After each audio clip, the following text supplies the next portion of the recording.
Hi everyone, कैसे हैं आप सब। आई होप के सब ठीक होंगे। तो स्वागत है आपका जी के चैलेंज जोन पर। तो डेली की तरह हम जो है फाइनेंस अकाउंट असिस्टेंट की जो है प्रैक्टिस एमसीक्यूज जो है लाते रहते हैं उसकी प्रैक्टिस करने के लिए। तो आज भी हमारे पास जो है अकाउंटेंसी एंड बुक कीपिंग के रिलेटेड जो हमारे पास जो है 20 क्वेश्चन रहेंगे।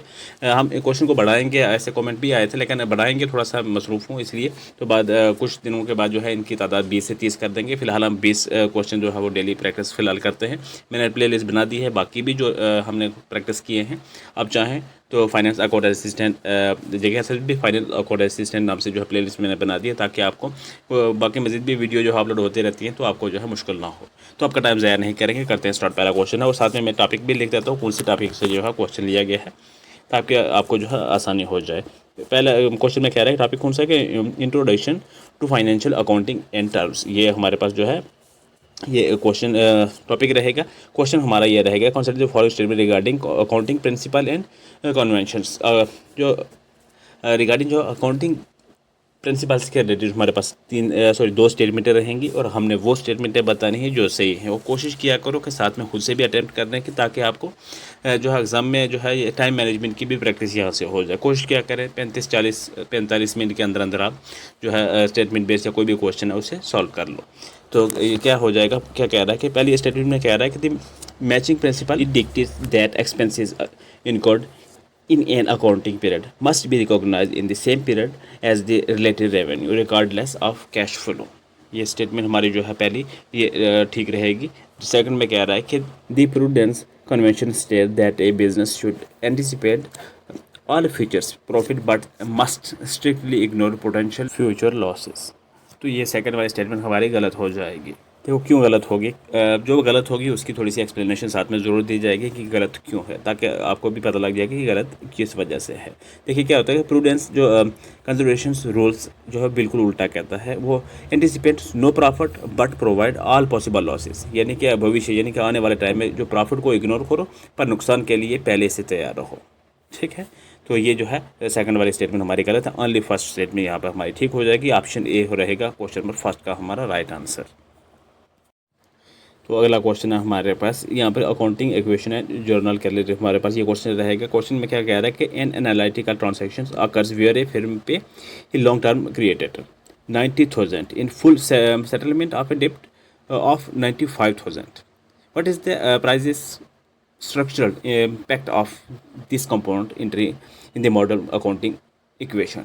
assets हो गया, liabilities हो गया, प्लस जो है इक्विटी हो गया। तो क्या इसका आंसर बन जाएगा, देखिए क्या होगा इसका आंसर बनेगा ऑप्शन ए में बन जाएगा। Assets decrease by 90,000, liability decrease by 95,000, equity जो है इंक्रीज बाय 5,000। तो इसी में एक्सप्लेनेशन देता हूँ बिल्कुल आसान सी भाषा में कि ये जो है आंसर कैसे आया। देखिए क्या होता है कि क्या हुआ कि बिजनेस ने जो है कैश दिया 90,000, लेकिन हमारी लाइबिलिटी जो ख़त्म हुई पूरे कितने 95,000 से। जो 5,000 हमें डिस्काउंट से रिसीव हुआ वो बिज़नेस का गेन या रेवेन्यू आप कह सकते हैं। ठीक है, और हर गेन में जो है मेन कैपिटल या फिर इक्विटी जो है वो बढ़ती है कितनी 5,000। इस वजह से हमारा जो आंसर बना वो ऑप्शन ए में बना करेक्ट आंसर। ठीक है, मैंने कोशिश की है कि जितने भी क्वेश्चन होंगे साथ में जो है थोड़ी बहुत जो है एक्सप्लेनेशन देने की, ताकि अगर कोई आपको थोड़ा सा, क्योंकि रिवाइज ही यहाँ पर होनी है, यहाँ पर आपने डिटेल स्टडी जो लिखी होगी तो थोड़ा सा आपको साथ में हिंट भी मिल जाएगा, तो आप अच्छे से कर पाओगे। ठीक है, ऑप्शन ए हो जाएगा सेकंड क्वेश्चन का right answer. Question number third है हमारे पास कि यहाँ पर क्या कह रहा है, यहाँ पर क्या है हमारे पास मैच फॉलोइंग टॉपिक हमारे पास वोचर अप्रोच इन अकाउंटिंग के रिलेटेड हमारे पास यहाँ पर क्वेश्चन रहेगा। यहाँ पर मैच करना है। लिस्ट 1 में हमारे पास वोचर्स डॉक्यूमेंट है और लिस्ट 2 में हमारे पास अकाउंटिंग फंक्शंस है।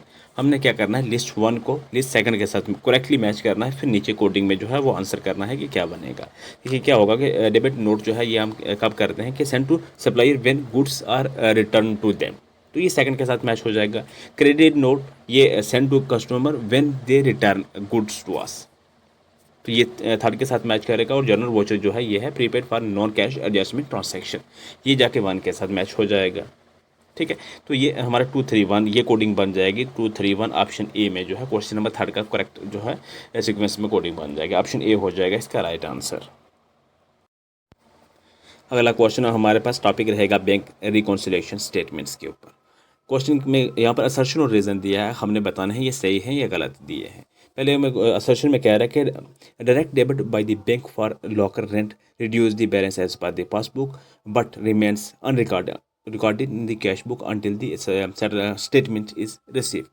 ठीक है, इन रिसीव या इज रिसीव, ठीक है, ये राइट असर्शन है। रीजन में क्या कह रहा है कि एक bank reconciliation statement is a part of the formal double entry book keeping and large system prepaid at the end of every financial year. ये बिल्कुल गलत स्टेटमेंट, रीज़न जो है वो बिल्कुल गलत है। क्यों गलत है? क्योंकि बीआरएस क्या हो गया कि bank reconciliation statement double entry system का पार्ट नहीं, बल्कि ये मेमोरेंडम स्टेटमेंट है जो किसी भी दिन जो है बनाई जा सकती है। ये लेजर अकाउंट नहीं है, इस वजह से रीज़न गलत है। आंसर हमारा क्या बन जाएगा? ये असर्शन तो ठीक है, assertion is true but reason is false. Option C बन जाएगा इस क्वेश्चन का हमारा राइट आंसर। अगला क्वेश्चन है हमारे पास, टॉपिक क्या रहेगा? फाइनेंशियल मैनेजमेंट स्टेटमेंट्स जो है वो रहेंगे। क्वेश्चन क्या कह रहा है कि consider the following financial statements, ठीक है, या स्टेटमेंट्स मैनेजमेंट आप कह सकते हैं क्वेश्चन में। तो क्या कह रहा है कि cash flow statement classified cash flow into operating, investing and financial activities, ठीक है, ये राइट है। दूसरे में कह रहा है कि payment is individual and buy back of equity shares are classified under investing activities. तो ये स्टेटमेंट हमारी सेकंड वाले गलत है। अच्छा, यहाँ पर हमें बतानी ही गलत स्टेटमेंट है कि which of the statement given above are correct incorrect. जो गलत स्टेटमेंट है वो बतानी है, तो सेकंड वाली हमारी गलत स्टेटमेंट है। ऑप्शन जो है बी इस क्वेश्चन का राइट हो जाएगा। क्यों गलत है ये? क्योंकि डिविडेंड पे करना और इक्विटी शेयर्स को बाई बैक करना कंपनी का एक कैपिटल स्ट्रक्चर से मिलता जुलती चीज़ें हैं, इसलिए ये दोनों फाइनेंशियल एक्टिविटीज़ में आती हैं, ना कि इन्वेस्टिंग एक्टिविटीज़ में। इस वजह से ये जो है सेकंड वाले गलत है और गलत ही हमने बतानी थी, तो ऑप्शन बी जो है इसका राइट बन जाएगा। नेक्स्ट क्वेश्चन है हमारे पास कि ये पार्टनरशिप अकाउंट्स के रिलेटेड क्वेश्चन रहने वाला है कि क्या कह रहा है कि in the absence of written partnership deed how are the profits or loss sharing amount among partnership and what is the rate of interest allowing to a partner या on a partner loan to the firm. तो क्या answer बन जाएगा इसका? देखिए क्या होगा कि शेयर इक्वली जो है इंटरेस्ट एट 6% पर एनम बनेगा। कैसे बनेगा? देखिए, अगर पार्टनर्स के बीच कोई रिटर्न पार्टनरशिप डीड नहीं है तो इंडियन पार्टनरशिप एक्ट 1932 के मुताबिक शेयर प्रॉफिट्स और लॉस बराबर यानी कि इक्वलिटी बांटे जाएंगे। और अगर किसी पार्टनर ने फर्म को लोन दिया है तो उसे 6% पर एनम के का इंटरेस्ट मिलेगा। कैपिटल पर कोई इंटरेस्ट नहीं मिलता और ना ही ड्राइंग पर इंटरेस्ट लिया जाता है, ठीक है।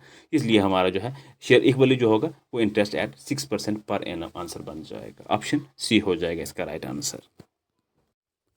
अगला क्वेश्चन है हमारे पास लेजर अकाउंट्स के रिलेटेड क्वेश्चन है हमारे पास कि if a transaction is correctly journalise but posted to the wrong side of a ledger account, example के a debit instead of a credit, तो हमें क्या करना है कि what is the definitive consequences on the trial balance. देखिए, ये बहुत स्टैंडर्ड कॉन्सेप्ट जो है क्वेश्चन है। अगर जो है 1000 क्रेडिट करना है अगर और गलती से डेबिट कर दिए तो क्रेडिट साइड 1000 से कम हो जाएगी और डेबिट साइड जो है 1000 जो बढ़ जाएगी या बढ़ा दी जाएगी। तो दोनों का नेट डिफरेंस डबल हो जाएगा यानी कि ट्वाइस हो जाएगा, यानी 2000 हो जाएगा, ठीक है। तो आंसर क्या बन जाएगा इसका कि the difference in the trial balance will be exactly twice the amount of the miss post transaction. Option C हो जाएगा इस क्वेश्चन का हमारा राइट आंसर। तो अगला क्वेश्चन है हमारे पास cash book and financial audit के ऊपर रहेगा ये क्वेश्चन के during the annual financial audit the auditor detects that the petty cashier has integrated personal expenses under the head miscellaneous office expenses in the petty cash book under which auditing principal concept is the auditor legally bound to report this marital misstatement। तो क्या बन जाएगा इसका answer? Option A में हो जाएगा कि principle of materiality and professional scepticism. Professional scepticism का मतलब क्या होता है कि एक क्वेश्चनिंग माइंड या एक क्वेश्चनिंग माइंड रखना है और फ्रॉड के साइन पर ध्यान देना। जब एडिटर को लगता है कि इंटरनल कंट्रोल्स ब्रीच हो रहा है या ब्रीच हो रहे हैं, उसे प्रोफेशनल एक्सपेंसेस को बिजनेस एक्सपेंसेस दिखाए जा रहे हैं, तो वो उससे रिकॉर्ड को रिपोर्ट करने के लिए जो है वो लीगल बॉन्ड में होता है या उसे लीगल बॉन्ड के तौर पर जो है इस्तेमाल किया जा सकता है या होता ही, आप समझ लीजिए उसे। तो ये जो है इस का मतलब जो है प्रोफेशनल स्पेक्टिसिज्म का मतलब होता है, ठीक है। तो ऑप्शन ए हो जाएगा क्वेश्चन नंबर 8 का राइट आंसर। तो अगला क्वेश्चन है हमारे पास, टॉपिक हमारे पास elements of double entry bookkeeping का रहेगा। क्वेश्चन में कह रहा है कि which of the following statement combination precisely reflects the rules of modern classification of accounts. तो यहाँ पर हमारे पास कितने स्टेटमेंट हैं? 3 स्टेटमेंट हैं और हमने जो है correct answer using the code below. Correct answer जो है वो हमने बताना है। पहले में क्या रखा है, an increase in assets and expenses is always debited, बिल्कुल राइट है। दूसरे में क्या रखा है, an increase in liability equity and revenue is always credited, ठीक है, ये भी ठीक है। तीसरी में क्या रखा है, decrease is asset and revenue is always debited, हाँ नहीं, तीसरी गलत हो जाएगी, क्योंकि रेवेन्यू डिक्रीज होने पर डेबिट होती है, पर एसेट डिक्रीज होने पर क्रेडिट होता है, इसलिए ये तीसरी गलत है। ओनली फर्स्ट और सेकंड स्टेटमेंट हमारी यहाँ पर राइट हो जाएगी। ऑप्शन सी क्वेश्चन नंबर 9 का राइट हो जाएगा। अगला क्वेश्चन है हमारे पास ट्रायल बैलेंस के रिलेटेड क्वेश्चन हमारे पास कि consider the following statement regarding error that do not affect the agreement of A trial balance. दो स्टेटमेंटें हैं हमारे पास और हमें जो सही स्टेटमेंट है वो बतानी है। पहले में कह रहा है कि compensating error when the effect of one error is completely counterbalanced by the effect of another error, ठीक है। सेकंड में कह रहा है कि error of principal regarding a transaction in complete violation of accounting principles such as charging repairs of a building to the building account, ठीक है, ये भी ठीक हो जाएगा। ये दोनों एक दूसरे के जो है गलतियाँ छुपा देते हैं, उसके बाद जो है ये इनको पकड़ना थोड़ा सा मुश्किल हो जाता है, ठीक है। तो ये दोनों ही हमारे जो है राइट आंसर बन जाएंगे। बोथ ऑप्शन सी इसका राइट हो जाएगा क्वेश्चन नंबर 10 का। अगला क्वेश्चन है हमारे पास ट्रेडिंग अकाउंट के रिलेटेड क्वेश्चन है हमारे पास। Question, if the adjustment purchases account is given in the trial balance of a merchant, how does it after the preparation of the final accounts. क्या आंसर बन जाएगा इसका? देखिए आंसर हो जाएगा इसका ऑप्शन सी कि opening stock will not appear and closing stock will only be show in the balance sheet not the trading account. देखिए क्या होता है कि एडजस्ट जो है परचेजेस का एक फार्मूला होता है। क्या होता है कि open stock plus net purchases, उसके बाद प्लस जो है क्लोजिंग स्टॉक, ठीक है।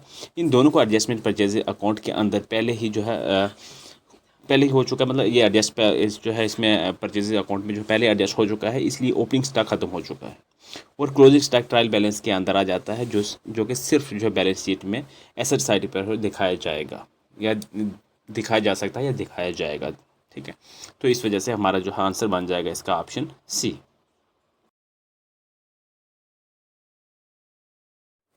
अगला क्वेश्चन है हमारे पास profit loss account and balance sheet topic में से कि arrange the following asset in the order of permanence, यानी कि from most permanent to the most liquid, ठीक है, as they would appear in the corporate balance sheet under marshalling rules. तो ये correct क्या सीक्वेंस बनेगा यहाँ पर? देखिए क्या होगा, पहले आएगा ट्रेड रिसीवेबल, दो होगा नहीं सॉरी तीसरा नहीं आएगा, ट्रेड रिसीवेबल नहीं आएगा, यहाँ पर क्या आएगा कि good will plants and machinery आएगा, 2 आएगा पहले, उसके बाद हमारे पास इन्वेंटरी आएगा 4 आएगा, उसके बाद 3 आएगा ट्रेड रिसीवेबल्स, ठीक है। फिर कैश इन हैंड जो है वो लास्ट पे आएगा। सीक्वेंस बनेगा हमारा पास, पहले गुड विल हुआ था 2, उसके बाद इन्वेंटरी 4, फिर 3 और 1, ठीक है, 2 4 3 1। ऑप्शन बी जो है क्वेश्चन नंबर 12 का हमारा राइट आंसर बन जाएगा। अगला क्वेश्चन हमारे पास टॉपिक क्या है कि concept of social accounting and social audit. क्या क्वेश्चन में क्या कह रहा है कि what is the core objective of social accounting and social audit in corporate governance. तो आंसर क्या हो जाएगा इसका? ऑप्शन बी हो जाएगा, to measure monitor and evaluate an organization performance with respect to its social ethical and environment impact on the community. Option B हो जाएगा इसका राइट आंसर। और सोशल अकाउंटिंग का मतलब होता है बिजनेस का सिर्फ फाइनेंशियल प्रॉफिट को ना देखना, बल्कि ये देखना कि उस कंपनी से सोसाइटी को क्या फ़ायदा या नुकसान हो रहा है, जैसे जॉब्स हो गया, क्रिएशन हो गया, पोल्यूशन वगैरह हो गया, कम्युनिटी वेलफेयर वगैरह हो गया। तो सोशल डेट इससे जो है इम्पैक्ट को मेजर और रिपोर्ट करता है, ठीक है। तो अगला क्वेश्चन है हमारे पास के टॉपिक क्या रहेगा? पब्लिक फाइनेंशियल मैनेजमेंट सिस्टम, ठीक है। क्वेश्चन में क्या कह रहा है? With reference to the public finance management system in India consider the following statements. Financial management system के रिलेटेड हमारे पास रहेंगे 2 स्टेटमेंट है और हमें बतानी है जो सही स्टेटमेंट रहेगी। पहले स्टेटमेंट में कह रहा है कि it is an online management information system tracker developed by the controller and editor general. नहीं, ये गलत स्टेटमेंट हो जाएगी, क्योंकि PFMS क्या हो गया कि पब्लिक फाइनेंशियल मैनेजमेंट सिस्टम को जो है CGA हो गया, कंट्रोलर जनरल ऑफ अकाउंटेंट ने डेवलप और मैनेज किया है, ना कि CAG ने, ठीक है। CAG क्या हो गया? Controller and attorney general. तो ये जो है गलत स्टेटमेंट है। पहले दूसरे में कह रहा है कि facilities the direct benefit transfer framework under which central funds and directly credit to the bank account of beneficiaries without intermediate leakage, ठीक है। ये सेकंड वाली स्टेटमेंट ठीक है, पहली गलत है, यहाँ पे सही हमने बतानी थी, तो सेकंड वाली स्टेटमेंट ठीक है, ऑप्शन बी हो जाएगा क्वेश्चन नंबर 14 का राइट आंसर। नेक्स्ट क्वेश्चन है हमारे पास, टॉपिक क्या रहेगा, Indian financial management system. Question में क्या रहा है, which of the following funds mention under the constitution of India is utilise by the executive to meet unforeseen emergency expenditure, like natural disaster हो गया, ठीक है, ending post facto parliamentary approval. तो क्या आंसर इसका हो जाएगा, contingency fund of India. Option C बन जाएगा क्वेश्चन नंबर 15 का राइट आंसर। और इसकी थोड़ी सी एक्सप्लेनेशन भी देख लेते हैं कि कॉन्टेंजेंसी फंड ऑफ इंडिया एक इमरजेंसी फंड होता है जो प्रेसिडेंट के ऑफ इंडिया के बिहाफ पर जो फाइनेंस सेक्रेटरी होल्ड करते हैं। किसी भी सडन डिजास्टर या अनफॉर्सिन खर्चे के लिए जो है इसमें से पैसा निकाला जाता है, जिसके लिए जो है पार्लियामेंट से बाद में अप्रूवल लिया जाता है, ठीक है। तो ये आंसर इसका ऑप्शन सी राइट हो जाएगा। अगला क्वेश्चन है हमारे पास, टैक्सेस एंड टैक्स लॉ के रिलेटेड है कि क्वेश्चन में कह रहा है कि under the Indian income tax act 1961 residential status of an individual SSC determines their tax ability, which of the following criteria makes an individual resident of India for a financial year. तो क्या answer बन जाएगा इसका, तो इसका answer हो जाएगा option B, if they stay in India for 182 days और more during the relevant previous year. Option B हो जाएगा क्वेश्चन नंबर 16 का राइट आंसर। देखिए, रेजिडेंशियल स्टेटस डिटरमाइन करने के लिए बेसिक कंडीशन है वो इंसान को प्रीवियस यानी कि पिछले साल जो है फाइनेंशियल ईयर में कम से कम जो है 182 दिन 182 डेज या उससे ज़्यादा इंडिया में रहना हो, ठीक है। और जो है सिटीजनशिप जो है या बर्थ से इसका रेजिडेंशियल स्टेटस डिसाइड नहीं कर होता या नहीं किया जाता, जो भी आप मान कर चलिए, ठीक है। अगला क्वेश्चन हमारा ये भी टैक्स के रिलेटेड ही है। क्वेश्चन में कह रहा है कि under the GST architecture framework when an inter state supply of goods take place, example अगर लेके from Jammu and Kashmir to Punjab, which type of GST component is levied by the government. तो उस टाइप का जो है वो जीएसटी लिया जाएगा, वो लिया जाएगा integrated goods and services tax, IGST। Option C जो हो जाएगा क्वेश्चन नंबर 17 का राइट आंसर। देखिए क्या होता है कि जब ट्रेड इंट्रा स्टेट यानी कि स्टेट के अंदर होती है तो CGST प्लस SGST लगता है, लेकिन जब ट्रेड इंटर स्टेट यानी कि एक स्टेट या यूटी से दूसरी स्टेट या यूटी में होती है तो वहाँ IGST लगता है, जिसे सेंट्रल गवर्नमेंट कलेक्ट करती है, बाद में जो है मेन कंज्यूमिंग स्टेट के साथ जो है शेयर कर देती है, ठीक है। तो इस वजह से हमारा जो आंसर हमारा बना था वो ऑप्शन सी बना था, IGST। अगला क्वेश्चन है हमारे पास कि cost management and budgetary control के रिलेटेड क्वेश्चन है हमारे पास। यहाँ पर क्या कह रहा क्वेश्चन है, वो असर्शन और रीज़न दिया, हमने बताना है सही है गलत है, जो भी है वो हमने बताना है। पहले में असर्शन कह रहा है कि जीरो बेस्ड बजट ZBB, ठीक है, requires managers to justify every single rupees of expenditure from scratch, treating every budget cycle as completely new, ठीक है, ये राइट्स असर्शन है। रीज़न क्या आ रहा है कि ZBB is high time consuming and resources initiative compare to traditional incremental budgeting, ठीक है, ये भी राइट है, लेकिन ये राइट है, लेकिन आंसर हम किस तरीके से करेंगे, ये जो है असर्शन को ये जो है एक्सप्लेन नहीं कर रहा। आंसर भी हमने वैसे करना कि both A and R are true R, but जो है रीज़न है वो is not the correct explanation of A, ठीक दोनों है, लेकिन एक्सप्लेनेशन जो है रीज़न नहीं दे रहा। इस केस में हमारा आंसर ऑप्शन बी बन जाएगा। अगला क्वेश्चन हमारे पास टॉपिक बजटरी कंट्रोल में से है। क्वेश्चन हमारे पास ये कह रहा है कि a budget that is designed to change and adjust dynamically according to the actual level of activity attend by the organisation is known as a flexible budget. Option C हो जाएगा इसका राइट आंसर क्वेश्चन नंबर 19 का। देखिए, जो flexible budget होते हैं different levels के productions के लिए बनाए जाते हैं। जैसे अगर फैक्ट्री की 60% कैपेसिटी पर काम करेगी तो कितना खर्चा होगा, और अगर 80% पर करेगी तो कितना होगा। ये फिक्स बजट की तरह जो है रिग्रेट नहीं होता, इसे बदलते हालात के मुताबिक एडजस्ट जो है वो किया जाता है या एडजस्ट होता है या हो जाता है, आप जैसे भी इसे कह सकते हैं, ठीक है। इसका ऑप्शन सी हो जाएगा फ्लेक्सिबल बजट। अगला क्वेश्चन हमारे पास टॉपिक ही रहेगा हमारा डेवलपमेंट एंड अकाउंटिंग का टॉपिक रहेगा। क्वेश्चन हमारा ये रहेगा कि consider the following modern accounting branches. तो दो स्टेटमेंट है हमारे पास यहाँ पर, और हमने वो स्टेटमेंट है बतानी जो सही स्टेटमेंट दी गई है। पहली स्टेटमेंट में कह रहा है कि ह्यूमन रिसोर्स अकाउंटिंग जो है aims to identify aggregate and report investment made in the human resources employments of an organization, ठीक है, राइट है। उसके बाद दूसरी में कह रहा है कि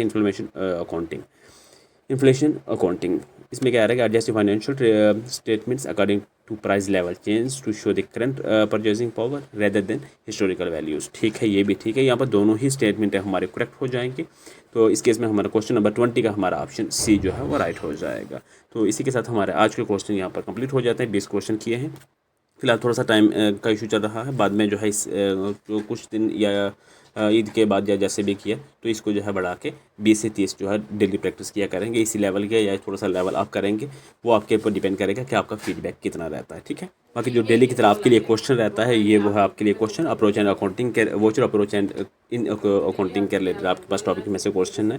आपने इसमें से क्या बताना है कि जो इनकरेक्ट गलत, इन 4 में से जो गलत स्टेटमेंट दी गई है वो आपने बतानी है कि क्या गलत है। डेली की तरह एक क्वेश्चन होता है, कोशिश किया करें कि कर दिया करें। बाकी अगर आप जो है टेलीग्राम जरूर ज्वाइन कर लीजिएगा। आप वहाँ पर जिस तरह का या कि PSC तक लेवल का अगर एग्ज़ाम की तैयारी कर रहे हैं तो वहाँ पर भी उसका मटेरियल वहाँ पर प्रोवाइड कर दिया जाता है, तो आप वहाँ पर जुड़ जाइएगा। इसकी PDF भी मैं वहाँ पर जो है 8 बजे ये मॉर्निंग में जो है इसे लेक्चर अपलोड करता हूँ, और PDF जो है 3 से 4 बजे के बीच में वो जो है आपको टेलीग्राम पे मिल जाती है। तो टेलीग्राम पे आप ज़रूर ज्वाइन कर लीजिएगा, ताकि बाद में अगर आपने रिवीजन करनी हो तो आप जो है वहाँ से देखकर कर सकते हैं। सिर्फ जितने क्वेश्चन यहाँ पर हम डिस्कस करते हैं उतने ही की PDF जो है वहाँ पर मैं डालता हूँ, तो आपको वहाँ से मिल जाएगी। ज़्यादा टाइम आपका नहीं लेंगे। थैंक्स फॉर वॉचिंग, मिलते हैं नेक्स्ट लेक्चर में।